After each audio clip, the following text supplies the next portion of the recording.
Thank you so much for joining us today for the T360 Social Connecting Series. I'm Kenya Burrell-VanWormer, and I'm filling in for Clint today while he takes some much needed time off. We're so happy to have our guests today to talk about starting 2021 strong. I think we can all agree this has been a year like no other.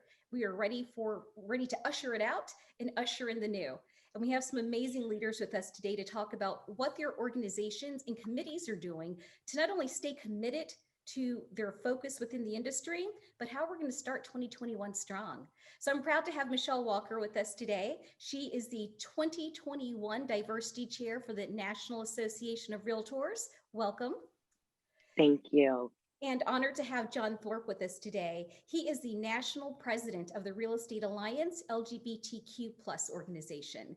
And I'd like to start with you, John, because I think what's interesting about you and the organization right now is that out of adversity came opportunity. We're in a pandemic, and you all had your national rollout of the organization. Help the audience understand who you are, your mission, and what you've done to stay relevant this year. Well, first of all, thank you, Kenya, for inviting me, and it's nice to see you on here, Michelle. And I was asked last week. I was on a podcast, and they said, what a crazy year and a tough year, and I said, yes, but the Alliance is here and came about because of it. And I remember a phone call back in May. Some things were going down, and a friend of mine and colleague said, this is the year of things kind of imploding and building them up better. Right. And so with that, I'm actually, especially the third and fourth quarter, it's been ecstatic. And we're only 2 months old, but we already have like 38 chapters, and we have 2 more committed this week. So I think we're almost up to 40. So, but the premise really is to, nationally, our board and our members are connected, which is great. But this focus is really on our communities. Which to me has not really been there, and to the way we're envisioning this. And so our focus is to, in our communities throughout the country and Puerto Rico, we have a chapter coming to Puerto Rico as well, is that we want to be a resource for everyone as far as housing and shelter. And so that's our focus, and it's very different. So from that, having that premise, we have to have leadership, not only on the national level, but also on the local level. And it's been exciting to see the people stepping up to the plate. And we're working with the other diversity organizations as well, too. So I think that's very key. So our mission statement, our Nike statement, if you will, is housing and shelter for all. It's not just LGBTQ. So I want to put that out there because that's very important to us, and our allies are very important to us. That's fantastic. Thank you so much, John. Now, Michelle, the National Association of Realtors obviously needs no introduction, but the committee that you are serving as committee chair for in 2021 has been top of mind in 2020. Kind of walk us through what the Diversity Committee has accomplished this year and what your goals are for 2021. Sure. So none of us really expected what happened this year. It was definitely the year of, oh my goodness, what's next? So, and it's not over yet. We still got a few more weeks. So, the Diversity Committee started off early in the year, partnering with the multicultural organizations. The Fair Housing Committee was split off separately as a policy committee this year. So that allowed to have more people involved in the similar conversations. And then George Floyd was killed. And when that happened, we saw realtors all over the country that were hurting. We saw people that were crying out, wanting to be heard. We had committee members that were saying, what are we going to do? What are we going to do? We have to do something. So Bikel Fresnel was our fearless leader this year. Absolutely. And she's just been incredible. She reached out to NAR's leadership and said, we need to get you in front of our committee. We need to have a conversation. You need to hear from our committee members. We didn't have a whole lot of an agenda, but our entire leadership team, we just hopped on a Zoom call. Thanks to the pandemic, I think so many things were able to move forward quickly this year that I don't think without COVID would have happened. So many meetings are able to happen just like this, where we're able to have these conversations where normally we're having to travel and meet twice a year at a national meeting. And so not thanks to COVID, but kind of thanks to COVID, we were able to accomplish a lot more. And that started with a conversation with the national leadership. From there, they went to their STAC, or Strategic Thinking Advisory Committee, and said, we need your involvement. They went to the Professional Standards Committee and said, guys, we need help. Atlanta Realtors sent an email to the National Association begging for some assistance. And so almost every committee within NAR was working on diversity, equity, and inclusion issues this year. And it's only really been kind of the last half of this year that it's been full speed ahead. And with the code of ethics changes that we've just seen, I mean, it's been an amazing year for progress. So I'm super proud of Bikel. Her leadership is really what propelled this conversation forward. I agree. And you know, what's interesting is all of your points had lead back to leadership starts at the top, because of Bob Goldberg, because of Vince Malta, because of Bikel in those positions. You were able to move that needle a little faster than, you're right, before this pandemic. What's interesting is diversity, equity, inclusion, and belonging have always been concerns, but now it's at the forefront. John, have you seen a little more interest with membership or with awareness from allies in the industry? That has been the most amazing thing to me. I mean, we kind of started the organizing this in June, and we officially launched October 1st. So we're only a little over 2 months old, but we already have, corporate national sponsorships. We've got, almost 40 chapters committed. And in that short time, we have over 400 members. That's not including just the people on Facebook, but paid members as well, too. But the allied support, I mean, we're talking to entities that maybe necessarily weren't involved with an organization from a standpoint of what, it's just new, right? As far as they want to be involved, engaged. And I am a firm believer that if you have a platform for people to be involved, they want to be involved, right? And so you have to make it easy, if that's such a word. I don't know if there's anything easy, but at least have the conversations. But we're having conversations with people. And Michelle, I got to thank your state, Missouri, because the Missouri Association of Realtors is one of the first that asked us they want to be, partner together. So Missouri led the way. And so I'm very, very thankful. Now we have Ohio has come to the table, Washington, D.C., and also Miami as well, too. And we've got other states we're in conversations with, but Missouri led the way.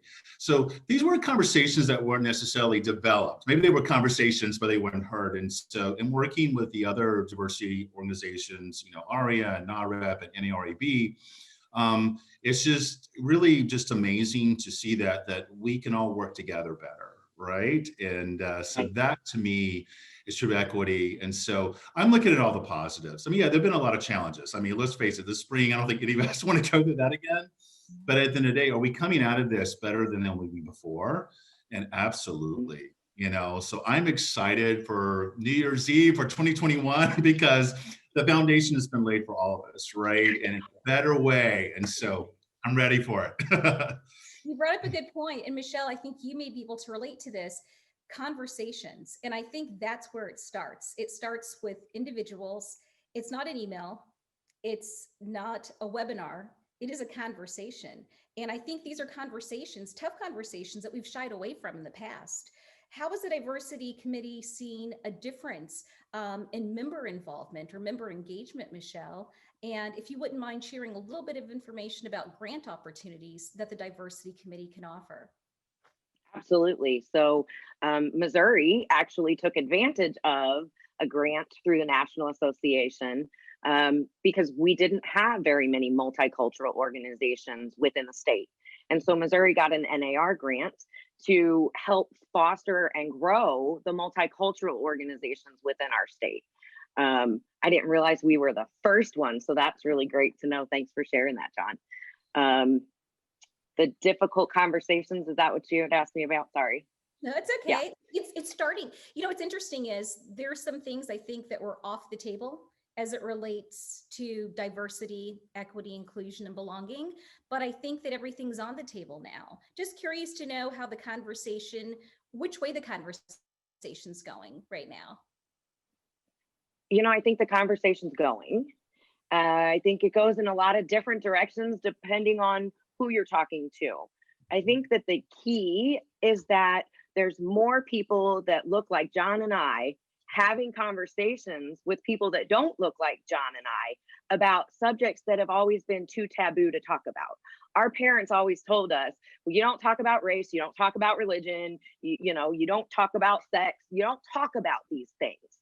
And now all of a sudden we have a mandate morally and ethically to talk about these things, because by not talking about them, it was really easy for me not to even realize that we still had the significant issues that we have.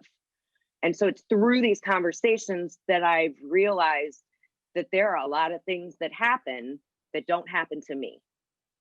And so that's, I think, the key in the conversations is just being willing to listen, and don't be so concerned about saying something wrong. Because if you're coming from a good place and your heart, and you're having a conversation with somebody that, you know, you let them know up front, I have questions, I'm curious, I want to understand. I want to be an ally. I want to understand. Speaking of allies, John, I have to tell you this. So Missouri does not have any legal protection for LGBT in our state.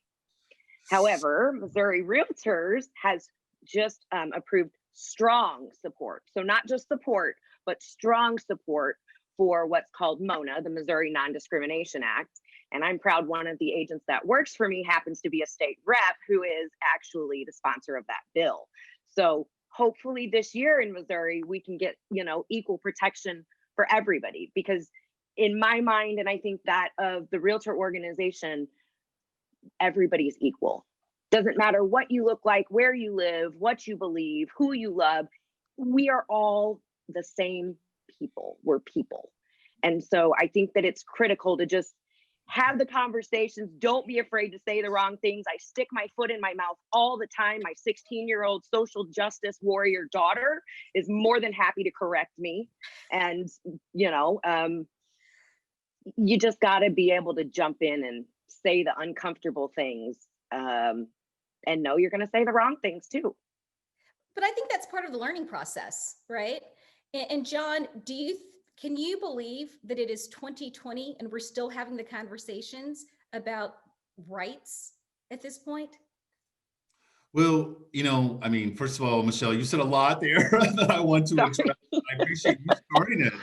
So Michelle is correct. There are 27 states where if me and my husband, if we were to rent an apartment or something like that without a realtor, because obviously realtors have the code of ethics, that, you know, no discrimination based on sexual orientation and gender identity.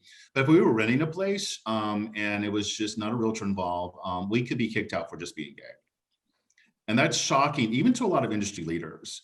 There is no federal law with discrimination with the sexual orientation and gender identity. So we did have the Supreme Court case this summer in June as far as working, which is helping, you know, in that aspect as well too. And there's several issues with that. But yeah, I mean, it's been there. And I've even been asked by people in my own community, you know, what are our issues? And I'm like, well, we live in bubbles, but it's still, I live in Fort Lauderdale. There's a large LGBT population here, but it still exists in our own populations. There's still racial discrimination. You know, there's all of that. And so I don't think we can piecemeal this. Yes, it says LGBTQ plus alliance, but there's a plus there for a lot of reasons. And right.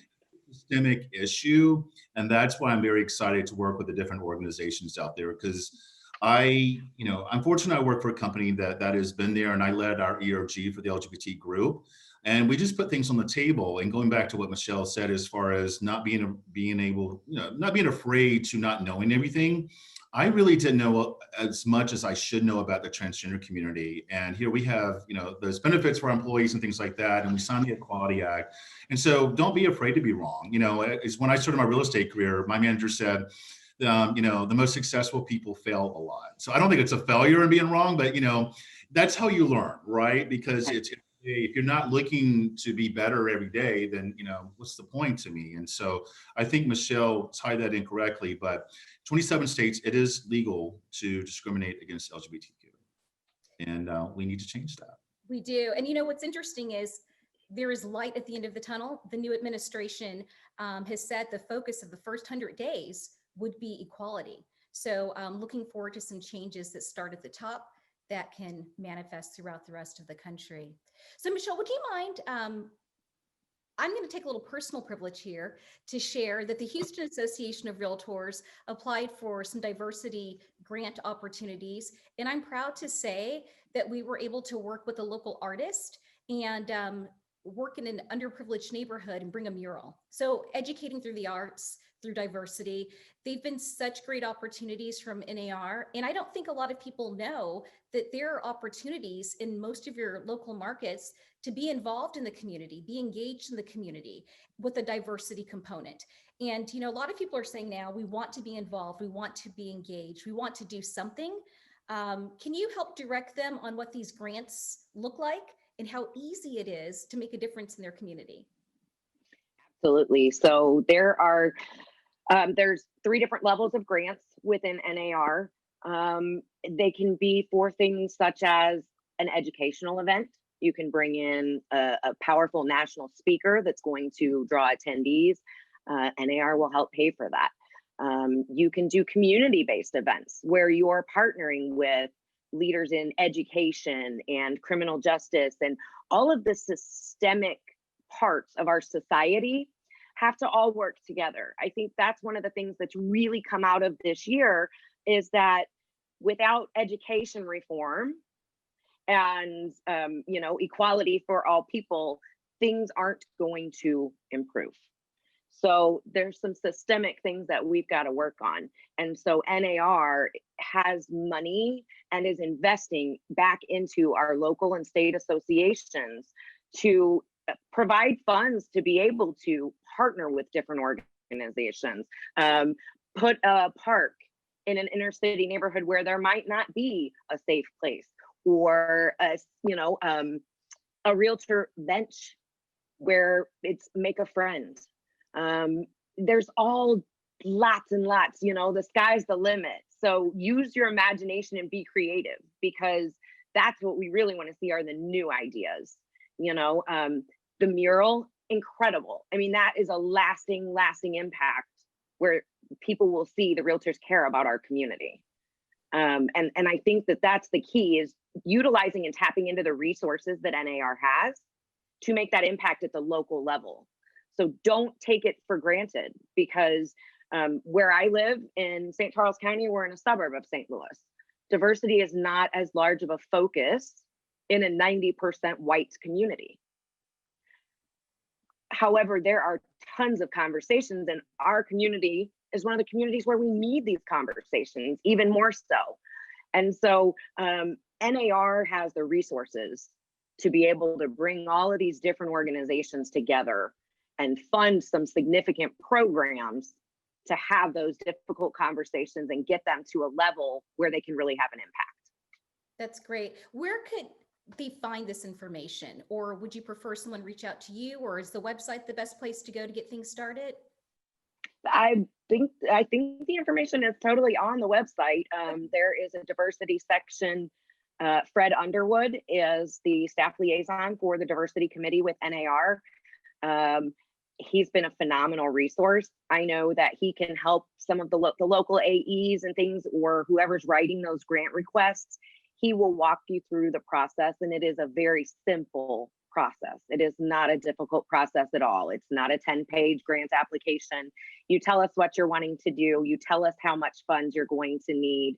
It looks like Chris just put there in the comments for us, or in the chat, the link to go and get more information on those grants. Thank you, Chris. And John, what is your mission in terms of geographical spread for the Alliance? You're already in so many markets. Which are some states that you have your eye on, or some major cities that you have your eye on? We had a lot of lofty goals, which is good. I'm all for it. If you don't reach it, you know what? At least you tried. So it's better than not having them. So I'm okay with that. Our goal by the end of the year was all 50 states. We didn't reach that, but we did just kind of start. So I will tell you, we're adding Alaska, Montana, Idaho are ones that we are actually just have commitment as far as leadership. So that was in the program, if you will, if I'm using the right words before. And to add Puerto Rico was amazing too. In some states, like where I live in Florida, we have 5 chapters. So we already kind of have a structure before. So we want to build upon that because, you know, that sharing of ideas. So we have a kickoff meeting the first week of January, and it's to share ideas, and each chapter is going to be different because they're serving their community, right? We have some innate things that are the same, but other things, there are nuances that are different. And so, but I do want to say it was intentional this summer when we were putting things together in our bylaws and things like that, that, you know, our vision was to, you know, shelter, housing and shelter, first of all, shelter, adding that to it, housing, shelter, and for all. You know, it is a community effort. And so if we're going to do that, we need our allies, we need other diversity groups. And so we want to work together. We're about collaboration, and that's our focus and how we structure the alliance. And to me, that's what's exciting because yes, we want to be a resource for the LGBTQ community, but we want to be a resource for all communities. You know, and that comes into what Michelle was saying about education. Part of, well, you can't see it. I'll move over and there, and it says education. There's some kind of head in the education part there. But one of the things that we had actually worked on and have, hopefully we'll be launching in 2021, is a CE class in all 50 states, and it's working with the LGBTQ consumer. So that's kind of a line more for our allies in a lot of ways, but I'm going to take it because I think I want to see what's there and how we can help. So education is very key, that we educate, you know, and in all our conversations, what we've talked about thus far, outside of the right thing to do, this is new segments of business, right? Let's not forget about that. You know, I mean, I look at the LGBT, as far as the data that we have, the homeownership rate is around 48%, which is similar to the African-American community. The national average, I believe, is 61%. Michelle, I think I'm right on those things. You probably know more, better than I do. Talk about the growth potential there that you have to do that. And so it starts with education, right? It starts with conversations, then we go into education and then outreach. And so that's why we're here. That makes sense. And I see that Chris has put up the website for the Real Estate Alliance. So that's probably a great place for anyone to go to get additional information about the organization. And is there a piece on the website where they can get involved as well? They can. So we've devised this website so where we can be consumer focused as well too. So they can sign up for free, obviously, and be part of that. And then obviously we have our members. And what we've decided to do is to give part of our national memberships to the actual local chapters so we can help build those chapters. That was essential. And that was something that was very important to all of us. And so, yeah, so we put our announcements. We've got quite a few. I can't give away all of that today, but quite a few coming for the rest of the year and quite a few more in January as we go into our cycle. But the interest and authentic engagement has been truly amazing. And it just fuels our passion for what we're doing here. That's exciting. So Michelle, John brought up a good point about homeownership and in the minority community. So we do know that the homeownership rate for the Black community has been relatively low. The Hispanic community has been affected as well. There are some systematic concerns that affect those communities, from redlining, deed restrictions in the past. Help me understand what NAR is doing to help increase the homeownership rates in these segments and the partnerships really that you're proud of with the National Association of Hispanic Real Estate Professionals, the National Association of Real Estate Brokers, and the Asian American Real Estate Association. If you wouldn't mind just giving us a little insight about that. Sure. So NAR has partnered with each of those organizations as well as the Realty Alliance. And those partnerships, each one of those organizations is focused more on a specific segment of the population. And the realtor members are more similar to that population. And so, for example, NAREB, the Realtist organization, that organization, through studies they did, they realized that in the Black community, there was more push on getting a car than there was on getting a house. And so they had a large campaign for house than the car. And so it was, being able to promote those sorts of things and having the power of the National Association to help support those organizations and to help, drive traffic to those groups and to the initiatives that they're trying to get through. 2016 to 2019, Black homeownership was actually about 30 points less than non-Hispanic white homeownership in the US. That's a big, big difference. And so when we look at that, we have to look at all the way back to slavery, and then the right people couldn't own property.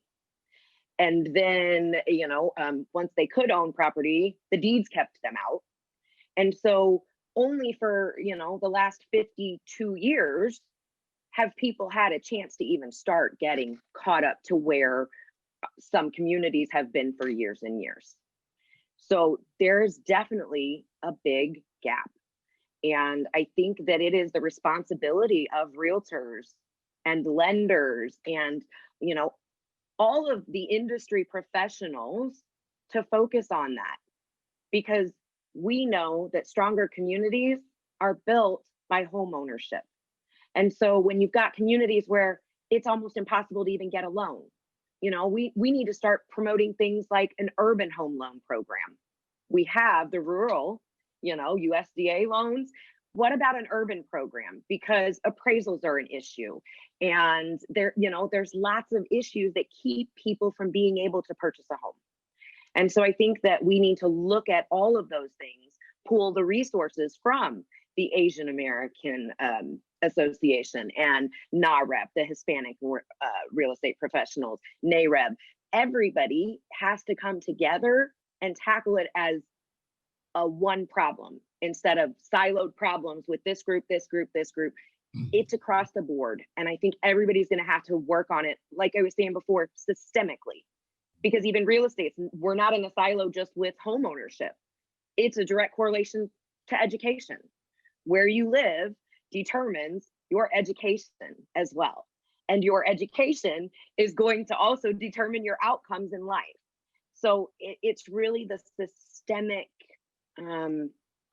there's a gap in opportunity. And so I think it's really looking for ways and programs and having conversations we don't know what the solution is. I think that's kind of the key, and it's a little frustrating for somebody like me. I don't have a lot of patience. I want to fix it. I want change. I want these things to happen, but it's going to take some time. It's going to take a lot of different people working together, and real estate and education and criminal justice. It's all of the systems have to get in line. It's interesting. You and John bring up a really good point. Education is key in closing that wealth gap, right? And I think education is going to be paramount for us to really move things forward, not only with the multicultural groups, but John, your group covers everybody, all three of the organizations, in addition to your organization. So how do you see education really benefiting members of the Alliance? And what type of partnerships are you open to help create that education? We are, love realtors, love mortgage people, title people as well too. That's very key. But we have made it very clear when we started working on this summer that we want to invite everyone to the party, if you will. Because if we're going to change communities, it's going to take everybody. So to the photographer, to the appraiser, to whatever it may be, need to be involved, because these are our communities, right? I mean, the word alliance, we were very particular about this word alliance, right, as far as what we do. And so we want to lead the way. And Michelle, I definitely want to work with you because I love your passion and what you want to do. And I want to solve it too. These are not new problems, right? They've been going, right. And we're in positions where we can make it and change the conversation to where it needs to be. And I'm committed to that. I know you are, Michelle. I know you are, Kenya. And it's like, this is how this starts, right? And so there's a need.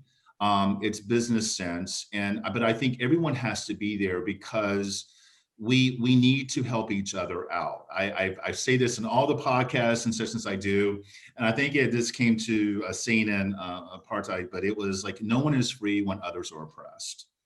And that is Right. true. And I believe in that. And so we have to build up our communities. And you know what? We are the ones who've got to start the conversation, right? And we're doing that, but we've got more to do, and we need to have more conversations. But you're right, the LGBT community encompasses every community, and part of our D&I Council, we have the women's group, we have the PRISM African American, we have the military, we want to bring them on disabilities too. There are a lot of things that are not really being serviced the way they need to be.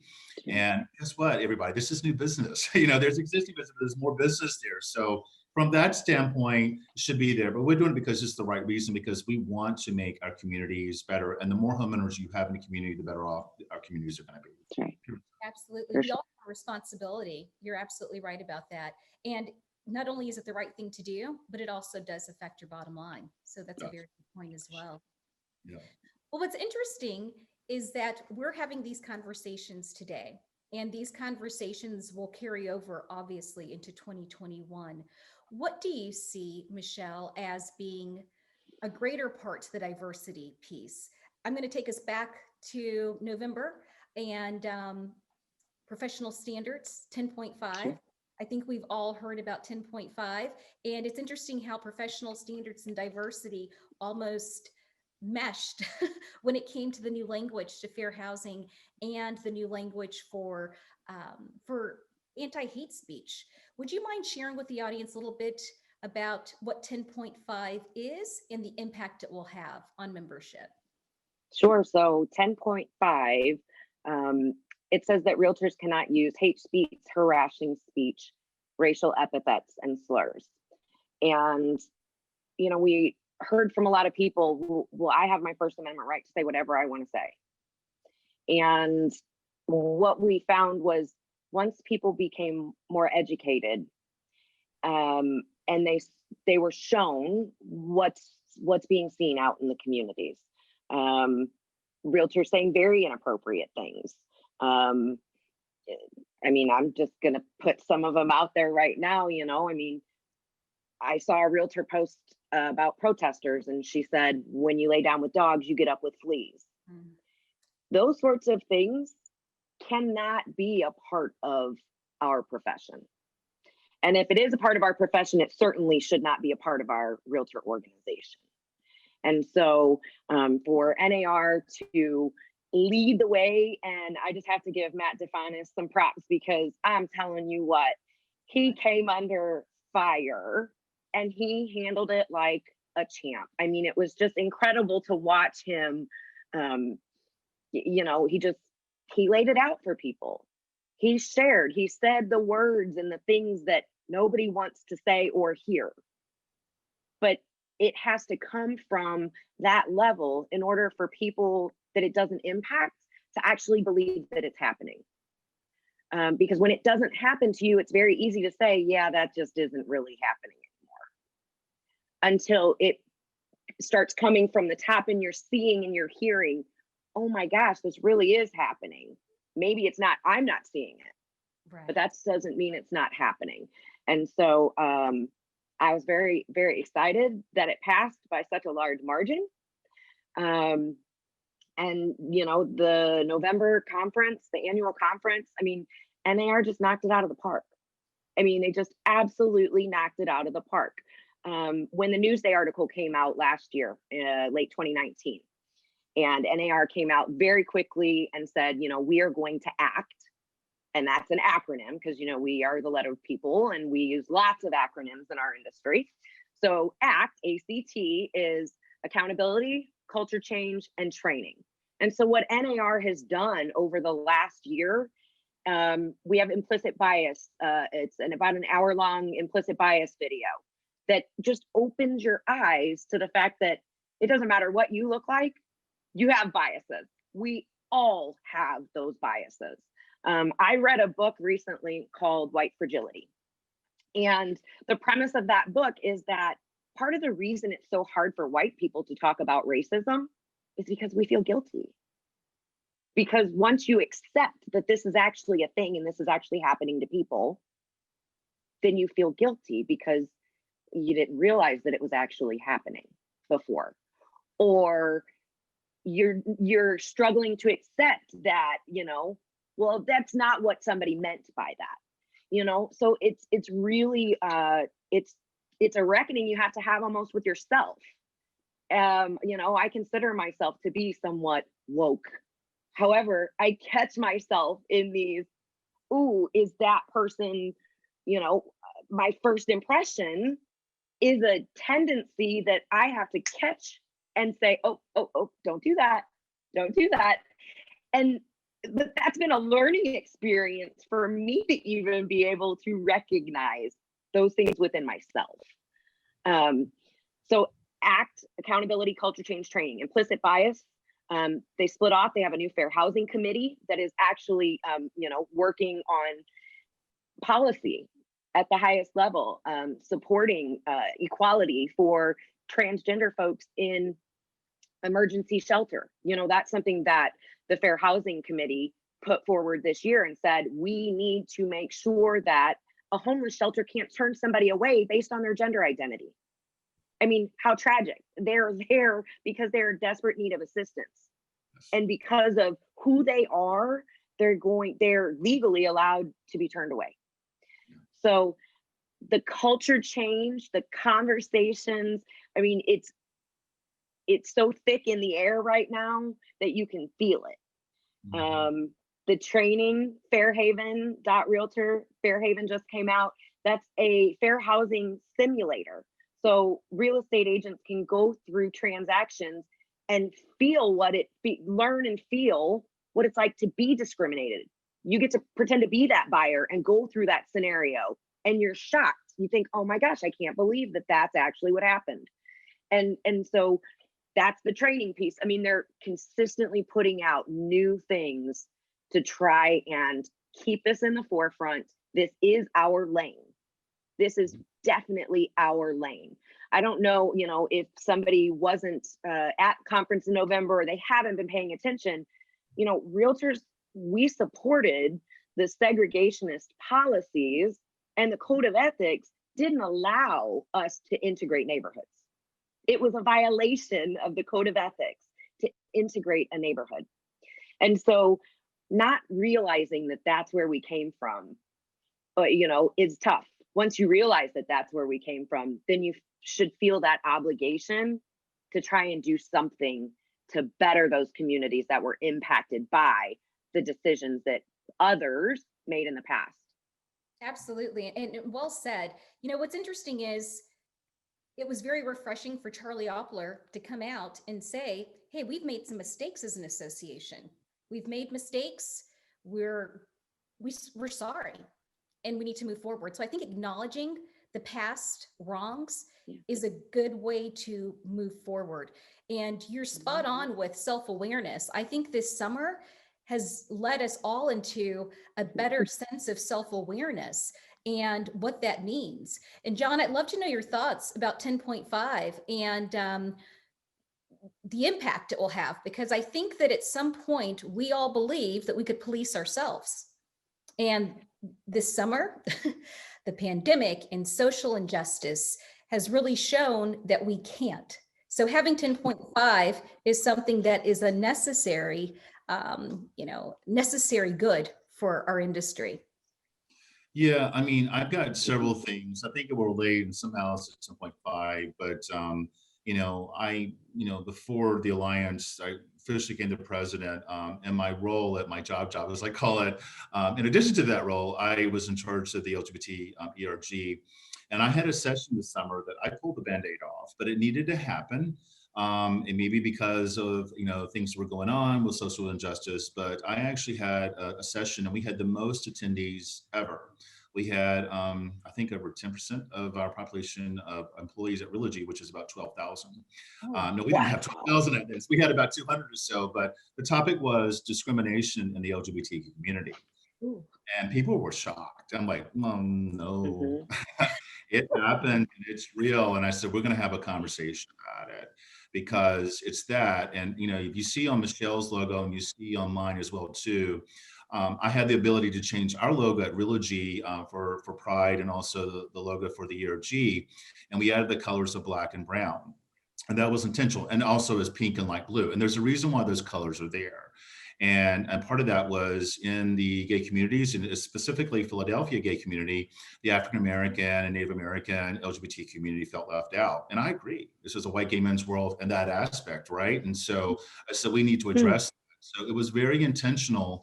And I talked to friends of color, not of color, mixed and everything. Like, well, we, in our little bubble here, we don't see it. But I said, well, it's not that way everywhere, right? But it still exists here, as much as we don't want to admit it.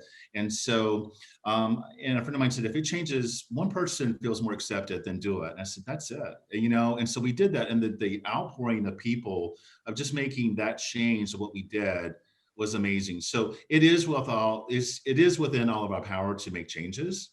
Conversations start that. And that's a big part of the power, is having the conversations and doing that.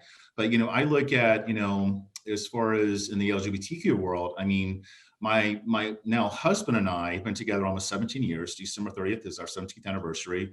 But, we couldn't get married, as simple as that, and the way we did and all that. And so when I bought the house in 2012, it wasn't done in a spousal part, right? And so obviously we changed that, and we've since gotten a new house, and we got married 5 years ago.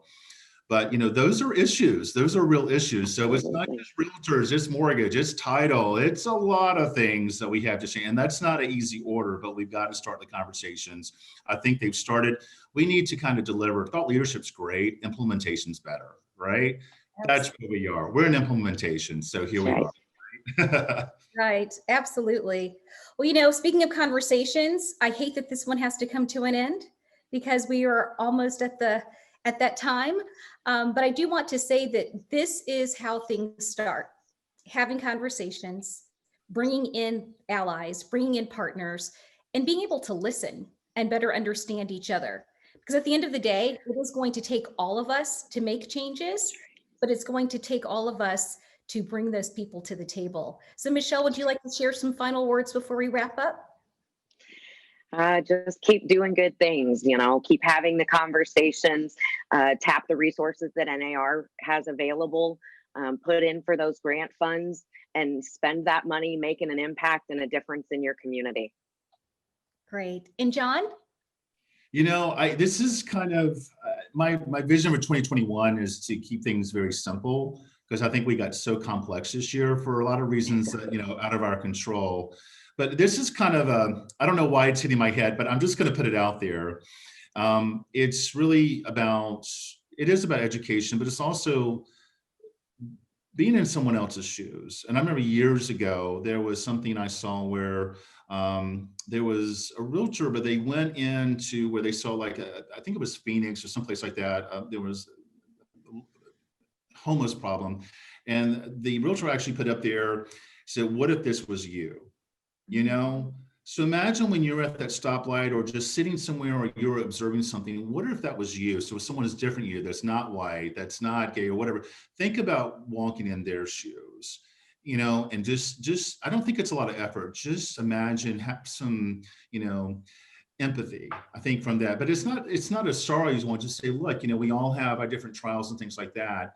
But can you make a difference? And yes, you can. All of us can make a difference. Yes, we're on the session today, but we all can make a difference.